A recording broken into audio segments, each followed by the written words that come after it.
Hola a todos, bienvenidos a un nuevo episodio del Vivo Podcast. Yo soy David, el saxofonista, y hoy tengo el gran honor y el gran privilegio de contar con la presencia de un gran artista del manga argentino moderno, como lo es el caso de Berliak. Berliak, bienvenido, para mí es un honor que estés aquí. Hola David, bueno, gracias por tenerme. Día caluroso nos tocó, pero muy contento de ser entrevistado, de pertenecer a la saga, al linaje de entrevistados de David. Bueno, ya como muchos de ustedes saben, en este podcast estamos celebrando ya el camino a los 30 años del manga argentino, desde aquel primer manga argentino de la historia, por decirlo de alguna manera, que surgió en el fanzine Ran, el robot argentino nipón llamado Adagio Atlántico, y ha pasado mucha agua bajo el puente. Y siempre pienso que hay que ver también el futuro. Y bueno, aquí estamos también con Berliak hablando bastante de toda su historia, pero vamos desde el comienzo. Y bueno, Berliak, ¿cómo nace tu pasión por el manga argentino también? Por el manga argentino en puntual. Esto me doy cuenta ahora, después del tiempo, ¿no? Mirando hacia atrás, que uno empieza como a recordar lo que leía y eso, y ahí uno le van cayendo fichas de qué era, de qué tenía en sus manos, y por ahí no se daba cuenta. Suena como un tango, ¿no? Te abandoné y no sabía, un poco así. Y yo diría que quizás sí, mi primer encuentro con lo que es manga argentino fue posiblemente la revista Cazzole, lo que hacía César, ¿no? En los Okama Warriors. Yo diría que estoy casi seguro que eso fue lo primero. Ahora, eso manga hecho por un argentino, ¿no? Sí. Después, bueno, el manga en general en Argentina ya es, mi historia no es muy distinta a la de la gente de mi generación. Ahora, para poner un poco también en contexto, César Pereira, otro de los grandes creadores del fanzine Ran, padre del manga argentino prácticamente, los Okama Warriors que salieron en el fanzine Cazzole, que estaba coordinado por Salvador Sanz, justamente es el segundo manga argentino más antiguo de la historia. Data del año 97, así que nos vamos a remontar también a los años 90. Y hablando de los años 90, ¿cómo fue esa primera impresión ya del manga global ya, ¿no? ¿Cómo lo ibas viviendo? Porque la Argentina estaba entrando también a la segunda oleada de animación japonesa, ya estaba por llegar Magic Kids, estaba Kablin, estaba el Big Channel, pero ¿cómo era ir a los kioscos y comenzar a sumergirse en todo ese mundo? Se vivía como algo, un asombro, un constante estado de asombro y sorpresa, que a su vez uno ya lo tomaba como algo natural. Era como una especie de bendición constante, de sentirse como donde buscas encontrás, ¿viste? Es como, podías ir a una casa de saldos en Corrientes, algo iba a haber. Descubrías un kiosco por ahí en el medio de la nada en Villa Urquiza, algo iba a tener que no tenía nadie más, porque tengamos en cuenta que en esa época las importaciones de material extranjero, entre ellos el manga, que venía en castellano, ¿no? Que venía a través de, no sé, editoriales como Planeta de Agostini o Norma o etcétera, Plenat, ¿no? Cosas así. No era organizado, no es que había un distribuidor ahí centralizado que recibía el material y lo distribuía parejo a lo largo de todo el territorio. Es como de repente aparecía algo, lo tenía un kiosquero no sé dónde o una comiquería no sé dónde, y de repente aparecía usado en Parque Rivadavia otra cosa. Pero reitero, había tanto material dando vueltas por la apertura de importaciones, y al mismo tiempo la posibilidad de que el 1 a 1 hacía que ese material sea relativamente barato, o por lo menos al mismo precio que la producción local. Entonces, claro, era la gloria, porque tenías al alcance de tu mano cosas que jamás habías visto, cosas como Akira o algunos números sueltos de Ghost in the Shell que venían, ¿no? Con un formato de pocas páginas en entregas. La Patrulla Ghost, creo que se llamaba, ¿no? Algo así, sí. O, no sé, Silent Mobius. Ahora mismo no me viene a la mente todo, pero digo, al margen de, por supuesto, las ediciones locales de cosas que estaban en la tele, como Los Caballeros del Zodíaco, por ejemplo, ¿no? Pero igual, ojo, los primeros encuentros con el manga en general, en el manga, no el anime, sino el manga, y quizás sí uno veía viste alguna que otra cosa de Mazinger o de Meteoro, pero te digo, a esa edad y en ese contexto uno ni siquiera lo veía como japonés, sino que era como era parte de todo lo que había. Y sí, ok, era distinto, estaba dibujado de una manera distinta, pero uno como niño no se ponía a evaluar de dónde viene ni el contexto cultural en el cual era producido ni nada de eso. Entonces eso, como algo muy lindo, pero a su vez muy natural, muy es lo que hay, y uno lo disfrutaba y lo consumía como cualquier otro producto de la época, ¿no? Claro, porque también yo siempre lo veo como arte, a todo a la vez también es sumamente artístico, no es algo separado del arte, ¿viste? O sea, yo veo a un artista de manga y es lo mismo que alguien que está pintando un cuadro, o sea, no es que es algo menor, y algunas personas piensan que es como, no, bueno, hacer cómics parece que es algo menor al tipo que está haciendo un cuadro, ¿viste? Y sigue siendo arte, no hay que olvidar nunca eso. A mí me gusta el arte, eso es lo principal, y me puedo poner a llorar con una ilustración de Patricia Leonardo, me puedo poner a llorar con un mural de un artista pintando acá en Chacarita. O sea, es en ese sentido, ¿viste? Cuando uno ve algo que te impacta, sí, yo personalmente fui más de inicialmente, cuando era más chico, ¿no? O sea, volviendo a esa época de la que vos acabas de traer, que los años 90, por ahí. En realidad, yo no sé si esto que acabas de decir sobre el arte es una apreciación que haces ahora como adulto, o si siempre lo viviste así. Siempre me pareció arte, después uno lo va viendo, porque yo digo, a mí me gustaba y decía, o sea, yo lo veía arte como todo, ¿viste? Era como una especie, ¿viste? Como a lo Marta Minujín, arte. Digo, quiero todo. O sea, nunca lo pude dividir, siempre fue como un estado así como un estado onírico constante, ¿no? Quizá... no, en mi caso no. O sea, en esa época, la que vos acabas de decir, fue una cosa medio pendular, o un gráfico en U, si se quiere. De que yo arranco, en esa época lo veía como material de lectura, no como arte, sino, si querés, como material literario, era algo para leer. Obviamente que tiene toda la parte visual, el cómic. Es como la mezcla, que conlleva todo, ¿no? Pero digo, era una extensión de todo aquello que yo leía, ¿no? Y de las historias, ¿no? Y de qué es lo que se cuenta, etcétera. Más que la parte... y la parte visual, por supuesto, también estaba, pero quizá un poco relegada a eso otro. Después sí, ya más de grande, cuando yo precisamente empiezo a estudiar arte gráfico, ahí sí quizá empiezo a evaluar al cómic en general, no el manga, sino el cómic en general, quizás sí más el costado del arte gráfico, digamos. Y ahora, pasado el tiempo, ya de maduro, ya tengo 41 años, en donde cuestiones de arte gráfico me preocupan bastante menos, ¿no? Las cuestiones del estilo, las herramientas a utilizar, los efectos, todas esas cosas de la parte visual de la historieta. Como ya bajé un cambio con esa búsqueda, porque ya estoy más asentado en una manera de hacer las cosas, vuelvo a redescubrir el manga precisamente como una forma literaria. Por eso digo, fue como... Arranqué como un material de lectura, después me paso a analizarlo, a verlo como arte, como acabas de decir, y después ahora estoy volviendo a considerarlo material de lectura. Al punto que me resulta un poco difícil encontrar hoy en día mangas que me atraigan como material de lectura. Me está costando bastante porque he leído tanto que me quedan pocas cosas por leer, y de las propuestas que hay hoy en día de la industria del manga contemporánea no hay mucha cosa que me llame la atención. Pero bueno, eso es un caso mío puntual. O sea. ¿Cómo comenzaste a decir, bueno, ahora yo también quiero dibujar, también quiero hacer arte? ¿Cuándo fue el click?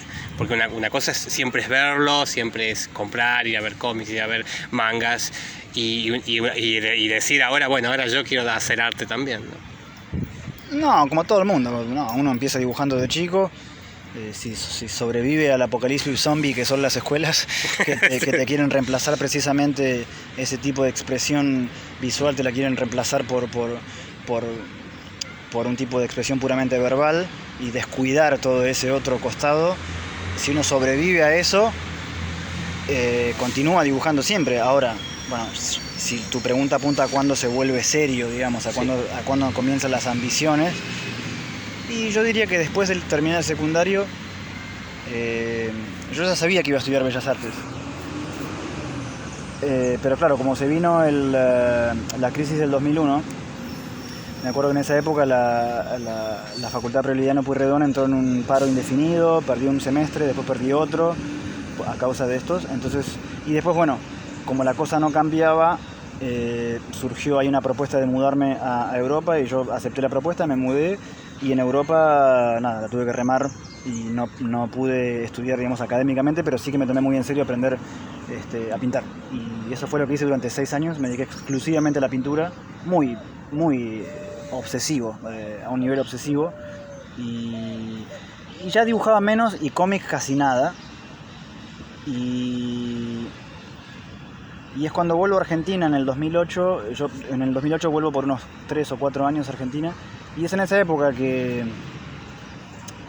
vuelvo a dibujar historieta, porque mis amigos de adolescencia, que yo conocí en lo que se llamó la primavera de los fanzines, gente que yo conocía de esa época, seguía dibujando. Bueno, fue una manera de reencontrarme con ellos, de volver a hacer algo juntos, y empecé a hacer historieta un poco de esa manera. Y después, bueno, pasó que los productos que yo hacía llamaron la atención, y así fue como empecé a publicar en Fierro, ¿no? Entonces dije, bueno, acá hay algo, o sea, acá se ve que hay una beta, ¿no? Por así decirlo. ¿Cuál es tu primer trabajo para Fierro? Sé que no me acuerdo el título. No. No, bueno, para Fierro llegué a trabajar algunos meses nomás, 4 o 5 meses. Es como la segunda época, ya es la época, la reencarnación. Para los que están escuchando es como esa otra reencarnación de Fierro. No, ni hablar. La 2.0, digamos. No, ni hablar. Eso estamos hablando del 2009, 10, ponele. No, habré estado, no sé, algunos meses, no me acuerdo bien. Y para ellos hice solamente historias cortas, no me quisieron aceptar nunca una serie. Hubo otras razones también, pero esa fue precisamente una de las razones por las cuales no seguí publicando en Fierro, porque lo que yo proponía no lo querían hacer, no les convenía, y no era la que buscaban, a pesar de que el dibujo, por supuesto, siempre les gustaba, pero no se ve que no hubo ahí como una... No nos pudimos poner de acuerdo en qué era lo que yo quería hacer y lo que ellos querían que yo haga. Entonces, al final terminamos cortando ahí esa colaboración. Pero digo, fue en ese contexto en que yo digo, ok, acá hay algo, acá hay una beta, exploremos a ver qué pasa, y después una cosa llevó a la otra, y al día de hoy que continúo trabajando en lo mismo. ¿Podemos decir que en Fierro es el primer trabajo profesional tuyo ya? Déjame pensar. No me acuerdo qué vino primero, porque el mismo año, en un espacio de meses, salió mi primer libro que se llamó Rachas. O sea que no sé si vino primero Rachas y después Fierro o viceversa, pero más o menos por ahí. Si no fue Rachas, fue lo de Fierro. Pero fue por una cuestión que te diga de 2 o 3 meses de distancia, ¿no? Está ahí nomás. Anecdótico, ¿no? Sí. En tu arte podemos ver una influencia muy profunda de la revista Garo, del Gekiga. Yo cuando vi por primera vez el fanzine que tengo en mis manos, ¿no? ¿Te acuerdas de Yantan? Directamente yo dije, wow, estoy viendo a alguien que hace Gekiga argentino y como único exponente, ¿no? Para los que se pregunten cómo lo pueden conseguir, está editado por Deriva Ediciones en el 2018. ¿Cómo te influenció? ¿Cómo comenzaste realmente a pulir ese estilo? Porque realmente siendo casi el único exponente de esto, ¿no? Porque cuando veo tus trabajos cualquiera diría, y especialmente cuando se los ve con todo en japonés, uno diría, wow, tranquilamente podés haber nacido en Japón directamente. Bueno, guarda con decir esas cosas que son polémicas, pero yo una vez lo dije y de otra manera y no cayó muy bien. Pero, a ver, cuando miro hacia atrás, yo estaba muy frustrado, sentía que... Ojo, esto lo analizo ahora, ¿no? En su momento era una sensación, no más, de frustración. Pero tiene que ver con lo que decía antes de esto del vaivén de lo literario a lo gráfico y de vuelta a lo literario. Entonces, claro, yo cuando empiezo a publicar hago mucho hincapié en la parte gráfica y agoté, por así decirlo, mis posibilidades de explorar esa parte gráfica, y estaba muy, no sé, sentía que había tocado techo, ¿no? Y entonces en realidad, reitero, todo fue muy orgánico, muy natural, nada fue premeditado, pero creo que mi manotón fue de volver a las bases, de volver a lo primero que me hizo acercarme al cómic en general, y por eso llego, digamos, ahí indagando y volviendo para atrás, rebobinando la cinta, me reencuentro con el manga. Y a su vez eso me abre la compuerta, diría, de explorar el lado literario del cómic. Es decir, ya desentenderme de la parte gráfica, de hacer tanto hincapié en eso, y empezar a contar historias, ¿no? De una manera más estructurada, porque el manga, como todos saben, es súper estructurado. Tiene códigos muy rígidos. Es una tradición, yo le llamo una tradición. Ya es un lenguaje artístico totalmente independiente. Sí, no, pero además es tradicional en el sentido de que pasa... está lleno de detalles. Hoy leía una cita de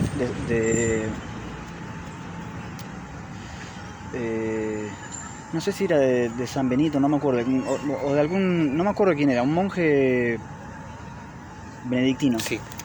Y decía que la tradición, supongo que él estaría hablando de los monasterios, ¿no? Sí. Pero él decía que la tradición es la atención por el detalle. Y decía, porque si uno no presta atención a los detalles, supongo que él se refería, ¿no?, a los protocolos de la iglesia, de encender el incienso y las campanas, todas esas cosas.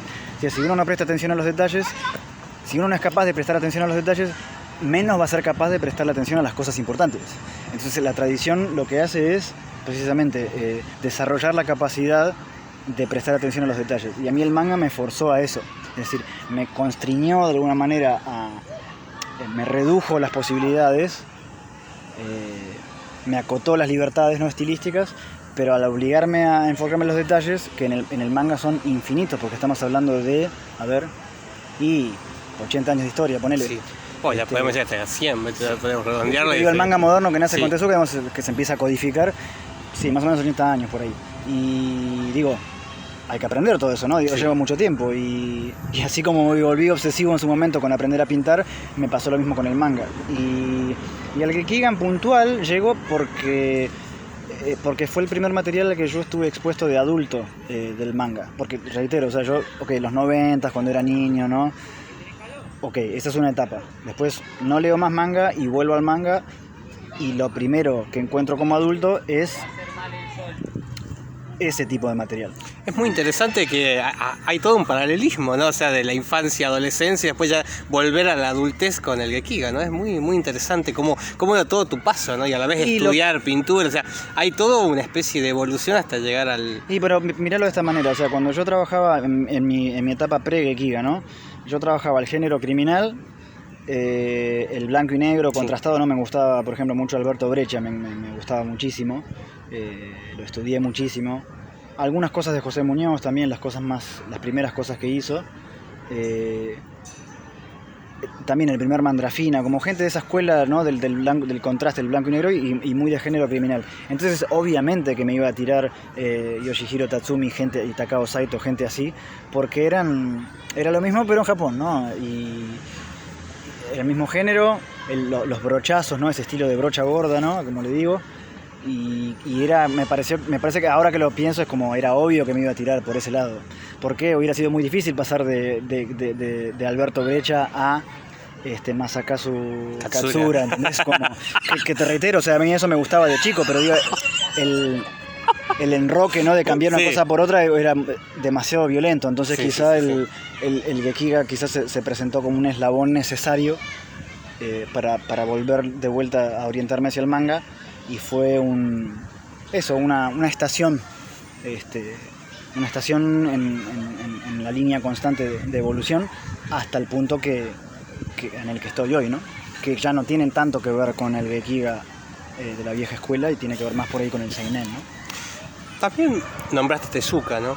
Y yo pienso ahora, desde este podcast, yo siempre estoy diciendo que hemos entrado a la tercera oleada de la animación japonesa, en el sentido de que ya es totalmente, no solamente aceptado casi por todo el mundo, sino que a la vez estamos ante el hecho de un revival de todas las épocas. La gente ha vuelto al manga, gente de la época de Magic Kids, gente de la época de pre-Magic Kids, la revalorización de los grandes tópicos como las grandes revistas, las grandes fanzines, la RAN, y todo se está confluyendo en esta nueva generación que mezcla, que tranquilamente podemos hablar de que gente de 50 años hasta pibes de 12 están a full con el manga y hasta títulos actuales.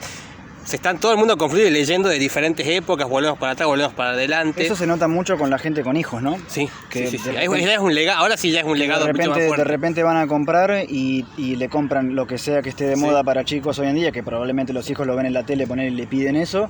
Y de camunina, como decíamos antes, mete ahí un manga para él, para el padre, ¿no? Esto lo he escuchado varias veces. Sí, no, aparte yo lo veo, yo cuando paso por la comiquería de unos amigos, Obsidiana, les mando un saludo, yo veo que van padres con los hijos, el padre compra Supercampeones y el hijo compra Chainsaw Man. Entonces, bueno, eso es increíble. Pero ojo que esto se daba antes, pero no con el manga. Claro. Pero se daba antes, yo me acuerdo, cuando yo era chico, no fue mi caso, pero yo veía padres muy fan de los superhéroes, sí, que por ahí consumían superhéroes en la década del 80 y que los 90 llevaban a los hijos y consumían lo que salía en los 90.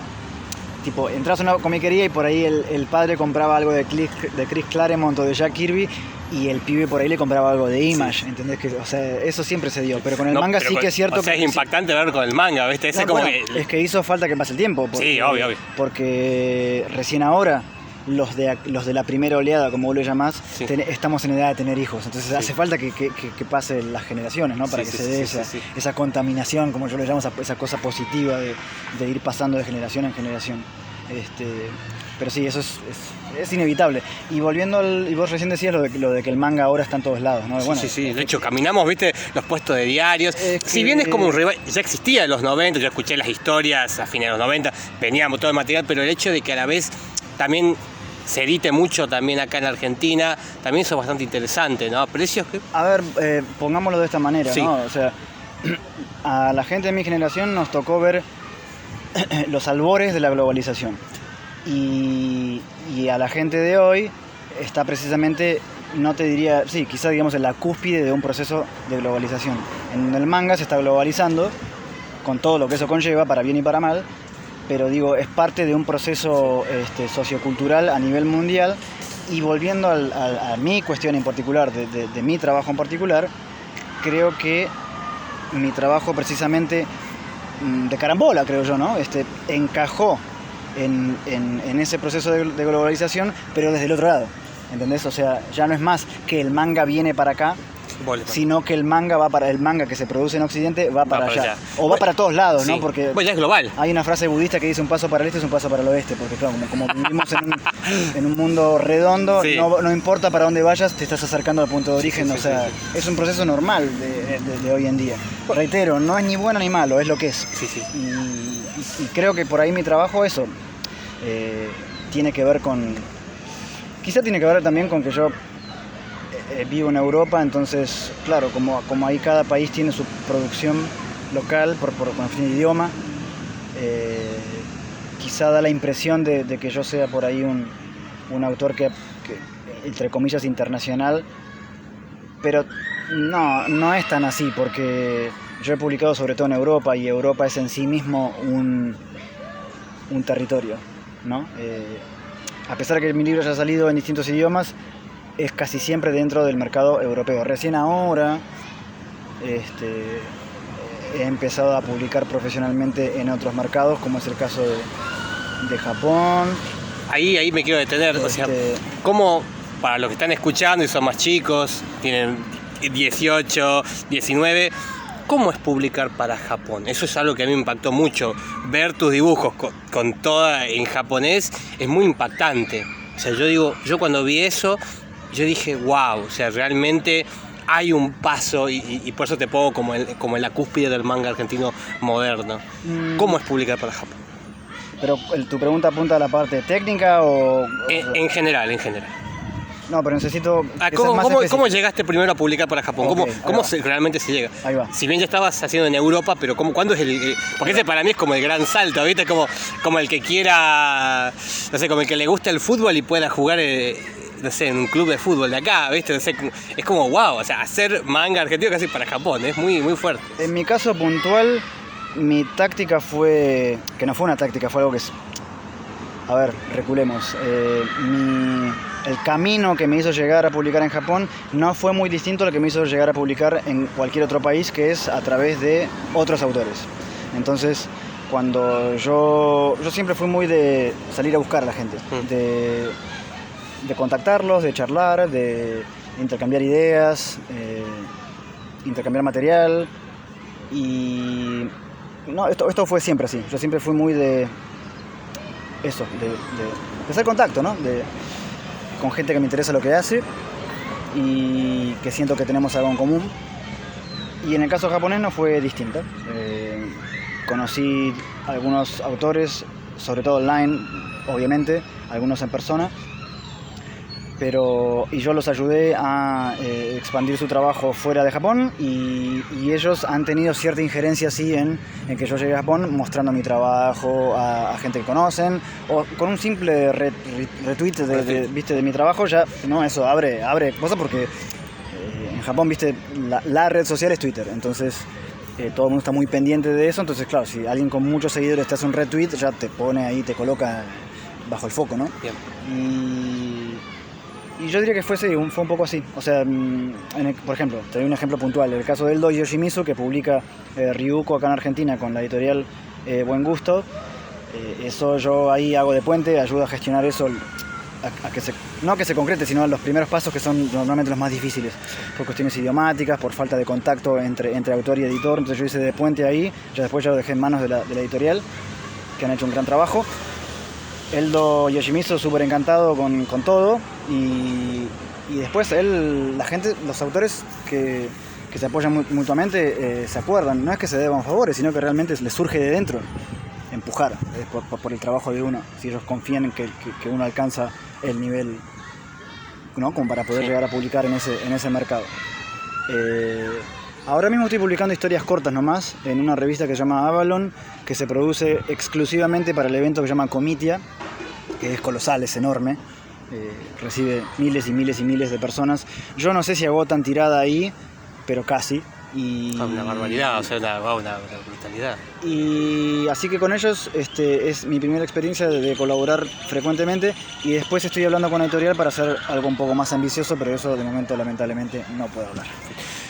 También, para los que nos escuchan, me interesaría hablar de lo que más me impactó, y fue como una de las cosas que yo lo vi y digo, ¿cómo surge hablar con Deriva Ediciones y hacerte acuerdo de Yang Yang? Por aquí hay como una mezcla, ¿viste? 3 historias, y es realmente como acá haciendo como ese estilo fancinero, pequeñito, casi de bolsillo, pero que acá tranquilamente vemos como todos esos toques que tiene tu obra, ¿no? Y eso es algo que me parece muy increíble, y a la vez que se puede conseguir acá, pues estamos hablando también cosas muy abstractas que vos editas para Japón y todo. Bueno, pero ¿qué trabajos tuyos se pueden conseguir también acá, no? Pero yo siempre he quedado en contacto con... A ver, yo soy argentino, claro. y nunca quedaste separado del país, digamos, siempre hay una... No, siempre me interesó mostrar lo que hago acá también, y siempre quedé en contacto con distintas editoriales, muchos de ellos son amigos, y nada, no tengo un gran público acá, obviamente, creo que nadie lo tiene, pero al menos yo en puntual no tengo un gran público, pero sí que hay ahí, ¿viste? Hay gente que le interesa lo que hago, y que vuelve, digamos, que le interesa seguir mi trabajo y mi evolución por ahí, ¿no? Pero no fue nada raro. Y en el caso puntual de Deriva, uno de los editores, Pablo Ontivero, es un amigo de hace muchos años, que no solamente es editor, sino que además es docente, tiene su propia escuela, que se llama Escuela Nova. Es una escuela online, tiene muchísimos alumnos, y entonces él reparte su tarea entre la docencia y la edición. Y además yo con él y con su compañero Atos los tres tuvimos un podcast, que era un podcast de Deriva, en donde entrevistábamos a autores de habla hispana. Así que nada, lo que pasó con Yang Yang, con ¿te acuerdas de Yang Yang? Es que fueron 3 historias cortas que quedaron fuera del libro Desolation.exe, que lo publicó Y Comics en la editorial Rosarina en el año 2017, que por una cuestión de extensión quedaron fuera, porque eran historias demasiado cortitas. Y nada, entonces digo, bueno, la juntamos aunque sea en un fanzine así, de ahí que sea tan chiquito el libro. Está buenísimo. Porque son historias que quedaron ahí fuera y que tenían en común que estaban protagonizadas por mujeres, entonces dijimos, bueno, hagamos algo con esto. Y mini cómics se le dice en inglés, ¿no? A este tipo de ediciones, que no es ni fanzine ni libro, ¿viste? Como está medio camino. Mini manga le ves. Claro, eso. No, pero está buenísimo porque esconde todo tipo de tópicos, ¿no? Los dibujos, la forma en la que está dibujada. Y después hice otro, precisamente con esa otra editorial que mencioné hace un rato, Buen Gusto Ediciones, que se llamaba Coin Pusher, que era de un formato muy similar. Y salieron con un espacio de un par de años. Pero digo, cuando uno hace historias cortas, ¿no? Lo bueno que tiene es que, pues claro, uno por lo general cuando trabaja con editoriales más grandes va directo a un proyecto de libro de novela gráfica, ¿no? Como es el caso de Sadboy, por ejemplo, que me preguntabas qué otros libros se consiguen acá. Sí. Bueno, Sadboy es otro de los libros quizás el que más repercusión tuvo por la extensión y por la temática. Pero digo, las historias cortas que uno hace para distintos medios está bueno porque después eso se puede juntar, ¿no? Se puede armar una pequeña publicación reuniendo esas historias que se suelen hacer en un periodo de tiempo más o menos parejo, entonces conservan el alma. Algo homogéneo en el estilo de dibujo, en los temas que uno va tratando. En puntual, estas historias de Yang Yang y de Desolation.exe salieron todas en el lapso de que te diga, y ponele 2 años. Claro. Y salieron sobre todo la revista Vice online en su momento. Entonces, claro, compartían ciertos temas, como decís vos. Pero hay un alma, viste, que las une a todas estas historias. Claro. Hasta parece una sola. Si uno lo ve así de afuera, vamos a decir, ¿vea? Es que yo trabajo un poco así también, es como lo que me quedó en el tintero con una, lo mando para la que sigue, entonces es una concatenación de tópicos, ¿no? Que por ahí la historia no es la misma, los personajes van cambiando, pero como decís vos, se nota que hay algo que las va hilando, y eso es porque no terminé de decir lo que tenía para decir en la historia anterior. Y la extendes. Por ahí, viste, exploro una arista de un tema y en la historia siguiente exploro otro ángulo del mismo tema. Ahora en puntual, por ejemplo, que me preguntabas lo de Japón, para esta revista Avalon que te contaba, que vengo haciendo historias cortas, no solo comparten el género, que es más del tipo cyberpunk, sino que además están todas, giran alrededor del erotismo. En realidad, o sea, el erotismo más cyberpunk es en realidad exploro todas las cuestiones de cómo la tecnología puede llegar a afectar en el futuro el erotismo de la gente o la sexualidad, claro, de la gente, ¿no? Prefiero decirle erotismo, claro, porque incluye la parte emocional también. O sobre todo, ¿no? Que es lo que más me interesa. Claro, pues no es en sí un hentai, ¿viste? Hay pocos, de los pocos hentai argentinos que hay, es el trabajo que hizo Mako Fufu hace casi 20 años, de Petit Maison, ¿viste? Pero hay muy pocos exponentes en sí de un hentai. Sí, pero yo me salgo con la mía, en el sentido de que cuando me contacta esta revista Avalon, sí, me dicen, bueno, nos gusta tu trabajo, pagamos tanto, si te interesa. Y digo, ok, ¿qué querés que haga? Me dice, no, vos haces lo mismo que haces siempre. Me dice que a nosotros nos gusta lo que ya haces. Ok. Les mando una historia, la primera historia, que está ambientada en el universo de la novela gráfica que estoy haciendo ahora, que se llama La White Tango. El mismo universo. Le mando esa historia, bueno, le gustó. Me mandan una copia digital de la revista para que vea cómo quedó, y me doy cuenta que la revista es 80% hentai. Y lo mío ahí medio como medio muy raro, ¿no? Entonces pensé, digo, a ver, en Occidente no tengo un espacio donde explorar, viste, claro, esta cuestión de la sexualidad, ¿no? con una gráfica más bien explícita. Entonces, digo, esta es una oportunidad única que ¿no?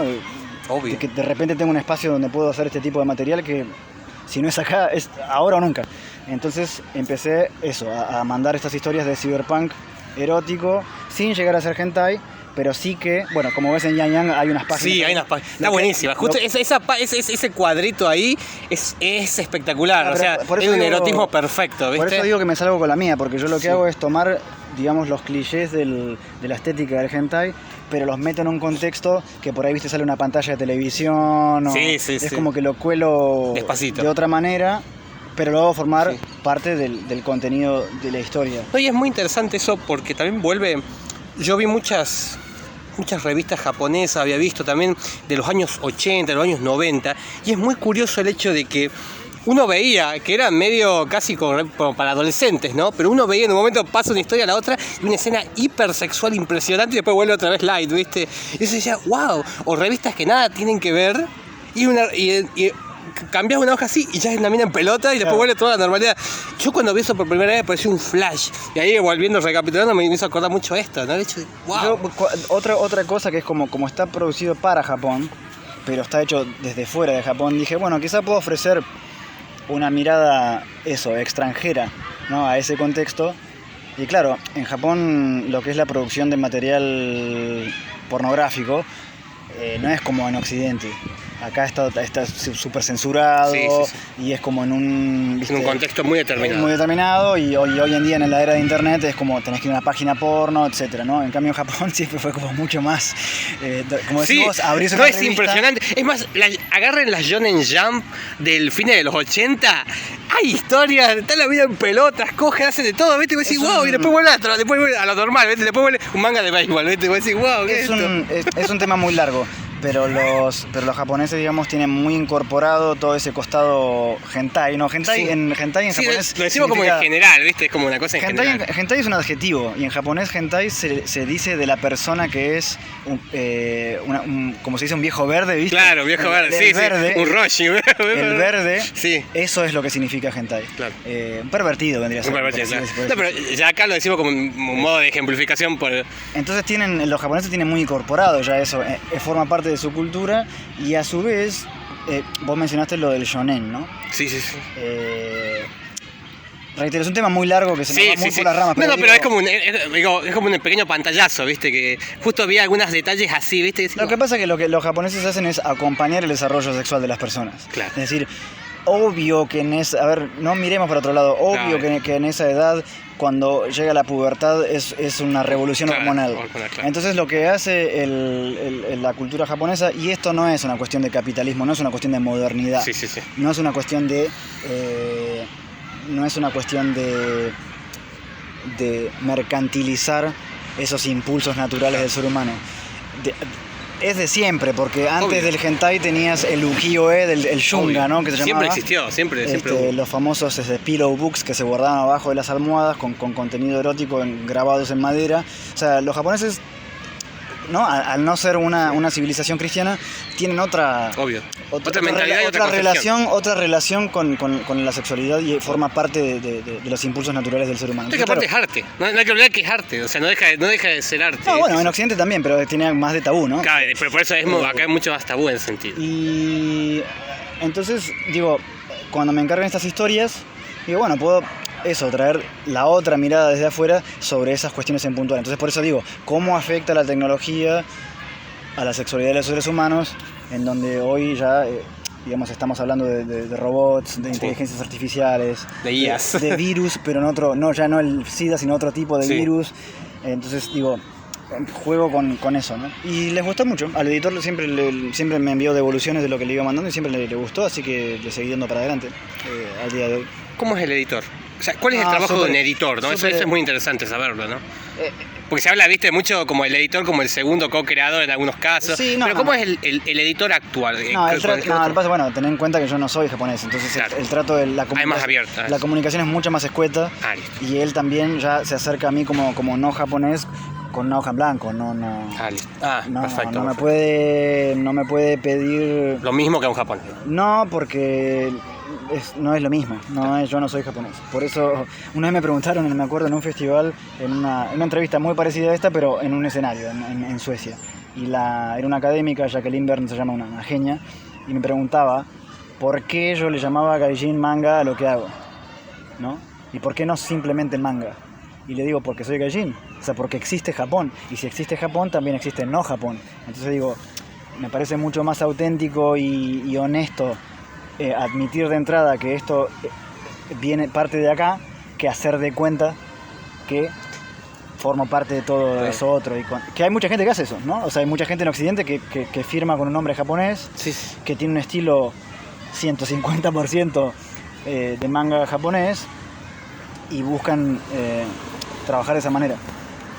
O sea, hay gente que piensa que esa gente quiere como copiar o replicar o imitar, pero no, simplemente que utilicen las mismas herramientas, obvio, el mismo sentido de lectura, las mismas... todo el lenguaje global, todo ese lenguaje y no solo global. eso, sino también los mismos códigos culturales, ¿no? Porque de repente tenés a un pibe de Bursaco haciendo un manga en una secundaria donde las chicas tienen minifaldas y uniforme con el moño de marinera y es como... ¿no? Pero para mí eso no tiene nada de... no es imitativo para mí eso es trabajar con... Es un argentino tocando jazz. Sí, es lo mismo. Ahora, mi trabajo es un poco distinto en el sentido que yo abiertamente siempre admití que esto no es manga, sino que es manga gaijin, ¿no? O hecho por un extranjero. Entonces yo... Igual es como lo que yo te digo. Yo cuando se ven tus páginas hechas en japonés, yo tranquilamente yo le muestro a cualquiera y dice, este tipo es un japonés que estuvo al lado de Tezuka directamente. ¿Vos decís? Sí, totalmente. No sé, yo todavía noto y intento continuar siendo consciente, sobre todo la parte narrativa el dibujo. Sí, es verdad que de un tiempo a esta parte, claro, lo comparás con el 2017 cuando salió Sad Boy y lo comparás con lo que hago ahora y sí que es cierto que se fue acercando cada vez más al seinen clásico japonés. Sí. Eso es verdad. Pero después a nivel narrativo yo todavía, la forma en que trabajo las elipsis, ¿no? Como lo que pasa entre viñeta y viñeta, no me parece del todo manga. El manga tiene tiempos muy cortos en la narrativa, es como... ocurre muy pocas cosas en muchas páginas, ¿no? De repente tenés todo un capítulo de un manga en donde es, no sé, una discusión entre personajes, a veces una pelea, poner en el género shonen. Bueno, de hecho las peleas en el shonen duran capítulos y capítulos y capítulos. Obvio. Eso es algo que yo no hago, no me interesa y creo que eso es lo que me delata, si querés, ¿no? Por ahí el bagaje que traigo occidental en donde mediante el uso de elipsis uno como que va al grano y resuelve las situaciones dramáticas en 15 segundos, en un espacio mucho menor de tiempo, en un spread, ¿no? En 2 páginas abiertas, tenés una situación, das vuelta a la página, listo, pasaste a otra cosa. No es que vas corriendo las páginas y sigue. El manga es eso también, el manga japonés. En cambio, mi manera de trabajar, no... creo que eso es lo que me delata, como... ok, estéticamente sí que se le rima, pero acá asoma algo, ¿no? Ahora también, para los que están escuchando, ¿dónde se pueden encontrar tus trabajos? O sea, quizás los más clásicos y los modernos, ¿dónde la gente los puede ver? ¿Dónde también te pueden contactar? Que eso también es un detalle no menor. Contactar en cualquier lado, en cualquier red. Pueden verle que ya y ahí sale nuestro héroe. En Instagram, en Twitter, en cualquier red normal, en Facebook, donde quieran, pero por email también. Bueno, berliac.com, más fácil que eso. Pero en papel... Bueno, tenemos a los muchachos de lo que de Deriva Ediciones, acá está eso. Sí, en papel ahora mismo en Argentina no te sé decir bien, porque yo sé que se han agotado algunos, por ejemplo. El Coin Pusher no está más, se agotó. Le falta poco. Sí. No, igual cuando se hacen varias convenciones cuando están los de Deriva, pero ya me dijeron que quedan muy pocos. Queda poquito. Y bueno, deben haber unos cuantos repartidos por tiendas, pero claro. A festivales ya no sé si les quedan. Y después el resto, te soy sincero, no sé, debería estar en tiendas de cómic. Bien. Pero esta vuelta, en este viaje, no he caminado por ninguno, no he pasado por ninguno, así que no sé si los libros se encuentran. Yo diría llamar a las tiendas de cómic y preguntar, y si no están, te lo traen, supongo. Si es que no se agotaron, ¿no? Claro. Pero francamente no llevo la cuenta de esto. Pero te compran, vos los vendés también a las ediciones digitales, o cómo viene la mano? No, la White Tango sale en inglés y castellano, sí, en formato digital, y eso sí que lo vendo yo directamente online. Pero no, en papel decía, sí, en papel ya no te sé decir y eso hay que preguntar. Perfecto. Pero, y ahora online, ¿cuáles son las historias tuyas que la gente puede comprar solamente online? La White Tango, mi proyecto actual, que va por el capítulo 4 de 12, y eso lo voy haciendo cuando puedo, porque tengo mucho trabajo para clientes, entonces lo agarro cuando puedo y voy avanzando de a poco. Porque te contaba, así como te contaba recién que estoy haciendo esto para Japón, que es trimestral. Al mismo tiempo estoy haciendo ahora una miniserie para Francia que también es trimestral, para una revista de Cyberpunk. ¿Cómo se llama? A color y todo. ¿Cómo se llama la revista? No, es la revista y la obra. La revista se llama Flash, con doble A, Flash. Acaba de salir el primer número y mi miniserie va a durar 4 números. Y es a color y qué sé yo, así que es mucho trabajo y es también trimestral. Y la historieta que sale adentro se llama Death Drive Automata. Y es una precuela precisamente de la White Tango, de la otra novela gráfica que estoy haciendo. Y es un cyberpunk clásico, ¿no? Es un homenaje, si querés, a Ghost in the Shell, bueno, está muy muy influenciado por el anime Parasite Dolls. Bien, sí. Que yo lo defino como un Ghost in the Shell tranqui, ¿no? Porque Sí. No, igual se ve mucho esa oscuridad, hay escenas que sí, es uno de mis animes favoritos, es una obra menor, pero es uno de mis animes favoritos porque tiene muy poca ambición. Es como te cuenta historias interesantes, es muy atmosférico, no te vuela la cabeza para nada, es cyberpunk, digamos. Pero no sé, me gusta eso, me gusta que tiene algo como muy, muy cool, ¿no? Como muy... Nada de rimbombante, es muy, muy tranqui. Eso me gusta mucho, y esta historia que estoy haciendo para Francia intento conseguir un poquito eso, ¿no? Una historia cyberpunk, tranqui, pongo algunos elementos ahí sobre la mesa, pero nada volador, digamos. Igual es muy impactante, yo creo que, yo siempre digo, el primer impacto no te lo olvidas más, y cuando hay algunos dibujos que vos hiciste que vos decís, wow, o sea, quedás como diciendo, es cyberpunk duro y parejo, sí. O sea, hay escenas que vos decís, wow, o sea, tranquilamente esto está en Ghost in the Shell, está en Bubblegum Crisis, o sea, ahí te está tranquilamente puesto ahí, ¿viste? A mí lo que más porque esto de cyberpunk empecé a trabajar hace relativamente poco. Yo nunca fui fan, digamos, de la ciencia ficción como pura y dura, ¿no? Como mucha gente. Siempre fue un género que me costó muchísimo. Pero precisamente la excepción siempre era el manga y el anime. Es porque, a ver, Blade Runner me gusta, sí. ¿No? El Blade Runner me gusta. Hay algunas películas más como que yo, El Quinto Elemento, sí, me gustan, las disfruto, pero nunca me volaron la peluca. En cambio, si vos me preguntás cuál es tu manga favorito, sin pensarlo dos veces te voy a decir Akira. Bien, no va a ser Otomo God, Otomo Capo. No va a ser Gekiga o todas estas cosas que estamos hablando, ¿no? Esto te reitero, fue la puerta de entrada, la puerta de regreso. Fue la aduana. Fue la aduana de a ver, que tiene algo para declarar, ¿viste? Como sí. Fue un poco volver así. Bueno, Akira es la Biblia. O sea, creo que a todo el mundo que lo vio no se olvida nunca más. Akira porque precisamente fue uno de los primeros mangas que llegué a ver cuando era chico. Me acuerdo perfectamente, lo compré en Plaza Italia, un tomo de Glenat en color, se llamaba La Guerra de las Motos. Después eso se perdió porque lo compré de niño, no sé qué tendría, ponele que te diga 11 años. Claro. Me habrá costado 2 pesos en Plaza Italia, o sea, $2. $2. Y después eso se perdió. Y un día fui a Angoulême, al Festival de Angoulême, en el 2019 habrá sido, ya habiendo leído Akira. Obvio, la origen bien, como debe ser, todo. Y voy al Festival de Angoulême y entro en una librería de saldos y tenían ese exacto volumen pero en francés, ¿no? Y dije, es exactamente la misma tapa, todo, lo es esto lo que yo tenía. Y dije, pero yo lo leí en castellano, entonces si está en francés tiene que estar en castellano. Y ahí me puse a buscarlo y lo encontré en eBay y compré exactamente el mismo. Está para el cuadro, ¿viste? Está para poner un coso criogenizado. Es que está en mi biblioteca, pero de frente. No está como el lomo, sino de frente. Está ahí como... Tengo eso y tengo un cuadro de Tezuka en la pared encima del monitor. Ahí como... Hay gente que pone un Cristo, ¿viste? O pone una tira de ajo, ¿viste? No, yo pongo el retrato de Tezuka ahí monitoreando que no me haga el loco y que me ponga a laburar, ¿no? Porque Tezuka nos espera a todos, tipo el tango, ¿no? Tezuka nos espera a todos. Tezuka tiene un rostro que dice, yo en mi carrera llegué a hacer 150.000 páginas, ¿vos por cuál vas? Te obliga a trabajar por culpa, para no defraudarlo.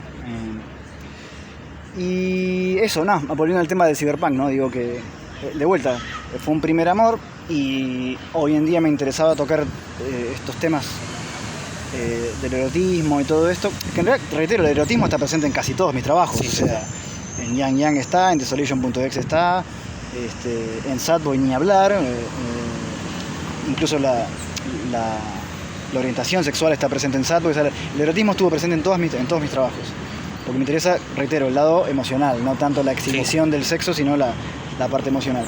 Y entonces el género cyberpunk es el terreno perfecto para explorar de manera especulativa what if, ¿no? ¿Qué puede llegar a pasar con ese aspecto de nuestras vidas en un futuro que está acá a la vuelta de la esquina, ¿no? Y ahí es donde rescato, me empiezo a revisitar ya Akira, Ghost in the Shell, todas estas cosas que me gustaban, ya no como lector y por el mero gozo de la lectura, sino a estudiarlas, ¿no? A ver cómo cómo trabajaban. Así que bueno, eso. No, y que escucharte es increíble. Y yendo ya para el final, estando en Europa, ¿qué mangakas conociste y que te dejaron una huella o te haya gustado realmente mucho su arte? Ya sean conocidos o no, no importa que sean. ¿En persona? Sí, en persona. No, en persona me acuerdo en puntual de Fumio Kouno, que ahora lamentablemente no me acuerdo el título del manga que después se adaptó al anime. Es una obra sobre la bomba de Hiroshima. ¿Cómo era que se llamaba? Bueno, no me acuerdo el título y menos en castellano. No, pero pelear con el nombre de la autora lo vamos a encontrar. Pero San Google lo va a hacer su milagro. Fumio Kouno. Y una señora ya entrada en los 50, diría. Y me acuerdo que estaba vestida de kimono, ¿no? Fue una de las invitadas especiales de ese festival en Estocolmo. Y su traductora nos presentó y intercambiamos ahí unos libros y yo le firmé una copia de Sadboy. Y nuestra traductora le decía, él hace lo que hoy en día la crítica llama Gaijin Gekiga y Fumio Kouno fue como... ¿Viste el emoji de la cabeza que explota? Oh. Fue como así, fue súper interesada en lo que veía. Obviamente que no lo podía leer porque estaba en sueco, pero le interesó mucho por el lado visual, ¿no? Como, es que, a ver, tu obra, entrando por lo visual, es el impacto. Y empezó, no me acuerdo exactamente qué nombres dijo, pero tiró un par de nombres como diciendo, esto me recuerda, ¿viste? A tal y cual. ¿Quién era que dijo? Creo que dijo Tsuge, Yoshiharu Tsuge me parece que dijo. Que sí, que es cierto sí. Que Yoshiharu Tsuge fue una gran influencia, al menos en esa época. Y después online sí, charlo con Eldo, Yoshimitsu, como te decía, muy de vez en cuando, con Junichiro Saito, que es un mangaka de mi generación, era un poquito más grande que yo, que tiene los mangas son completamente increíbles, una versión moderna del Agaro, pero muy ida al carajo, es un genio para mí. De hecho, en Archipel, en el canal de YouTube Archipel, le han hecho un mini documental, un mini reportaje, lo recomiendo muchísimo. Junichiro Saito se llama. Y él fue precisamente uno de los que estuvo mostrando mi trabajo a su editor en Japón, y eso es uno de los proyectos en los que estoy ahora mismo negociando. Como te dice, no puedo hablar demasiado. Sí. Bueno, ya con eso ya es bastante. Se concrete, pero sí, pero digo, viste cómo es. Porque a los japoneses, digamos, les interesa a ellos mostrar lo que viene de afuera. Tienen como una especie de fetiche con lo distinto, ¿no? Para romper con esa cosa insular que tiene Japón, ¿no? Y son de abrir los brazos, digamos. Cuando ven algo que les interesa, se ponen las pilas, ¿no? Se ponen manos a la obra para concretar cosas. Pero, bueno, está la barrera de idioma, que hoy por ahí el traductor de Google simplifica un poco la comunicación en los chats. Pero estoy pensando, me dejaste pensando si conocí a alguien más en persona. Ahora mismo no me acuerdo. Seguramente, pero ahora la que me impactó más fue Fumio Kouno por lo interesada que se mostró. Aparte toda la escena que relataste me encantó, que esté vestida con kimono, que esté de toda esa manera. Ella me firmó una copia de su libro y yo le firmé una copia de Sadboy y hicimos ahí el intercambio equivalente. En Facebook puse una foto de ese día. Esto fue hace algunos años, ¿no? Después vino la pandemia, se fue todo el garete, pero después yo estuve en Japón y tenía ganas de visitar a Eldo Yoshimitsu, pero lo que pasa es que él no vive en Tokio, vive en Yokohama y se me iba muy lejos, no tenía mucho tiempo y no pude. ¿Qué sentiste de tu experiencia en Japón? ¿Cómo fue estar en Japón? Me dio un poco de... me fascinó, me encantó, quiero volver a ir, pero me dio un poco de pena de que me agarró con la fiebre baja, en el sentido de que no llegué súper enloquecido con ver manga y anime. Claro. De hecho yo practicaba, ahora yo no tanto, practicaba meditación zen también muchos años, y también ir a los templos, todo eso es como que me agarró con la fiebre baja, en el sentido de no llegué enloquecido por ver todo, entonces lo disfruté. Obviamente compré unos cuantos libros, mangas, fui a los templos, hice de todo, pero sin ese estado febril, claro, ¿viste? De estar súper maravillado con todo. No, pero igual me imagino el hecho de estar ahí, ver todo eso. Lógico, sí. El impacto, o sea, uno vuelve distinto.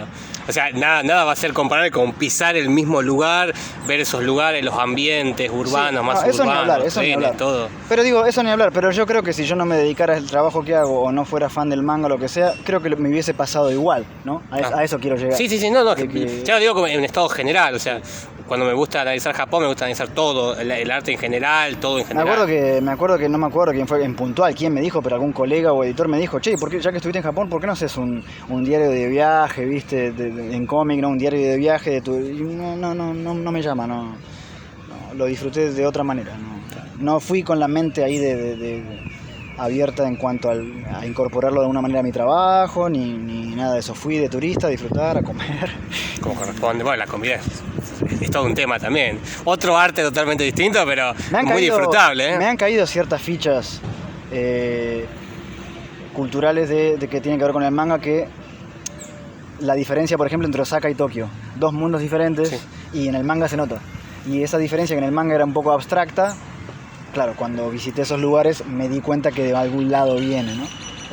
Por algo son tan distintas las historias que transcurren en Tokio de las que transcurren en Osaka, porque en efecto son dos mundos distintos.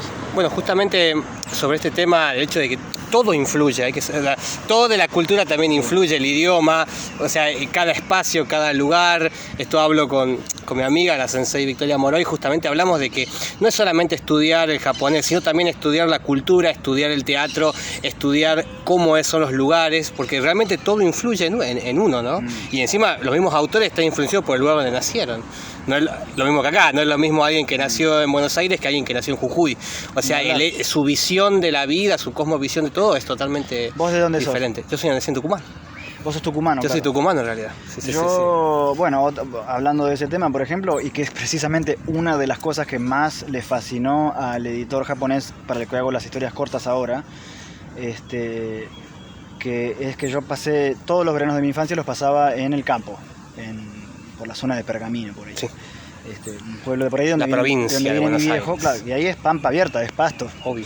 Pasto y vacas, y nada, y al editor le fascinaba eso precisamente, ¿no? La cosa exótica, de que de repente tenés una superficie sin fin y una palmera ahí, ¿viste? Y un rancho en el medio del desierto, y de repente un cyborg se hace el tatuaje de una virgen que llora sangre, toda esa cosa exótica, ¿no? Que para mí es muy de acá, que para mí es como normal, y a ellos claro, les fascinaba. Obvio. Precisamente eso. Y otro de los que conocí, pero no en persona, también online, es Mitsuhiro Sakawa, que él fue editor de la Garo, de la segunda época de Garo, y después se transformó en la revista Axe. Hace mucho que no hablo con él, pero precisamente cuando hablaba con él me decía, vos tenés, lo que puedes aportar es eso, me decía. Yoshiharu Tsuge sí, pero de las pampas. O sea, él me decía, trae eso, me decía, vos tratá de incorporar esas raíces tuyas, porque eso es lo que más puede llegar a interesar.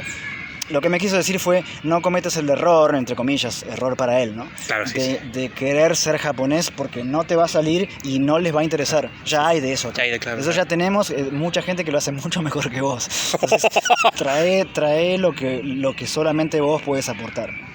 Y tomé el consejo y me funcionó tanto como autor, en el sentido que estoy satisfecho por ahí con las cosas que vuelco, y encima generó interés. Obvio. Bueno, en realidad, querido, un honor ha sido igualmente tenerte acá en mi podcast y hablar tanto. Hemos pasado por todos los rangos, todos los lugares, años, idas y vueltas, de todo.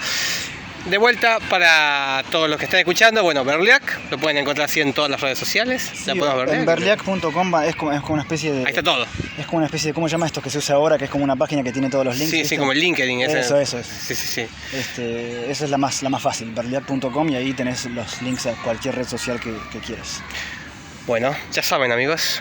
Yo soy David, el saxofonista. Pueden encontrarme de esta manera en todas las redes sociales, en YouTube también.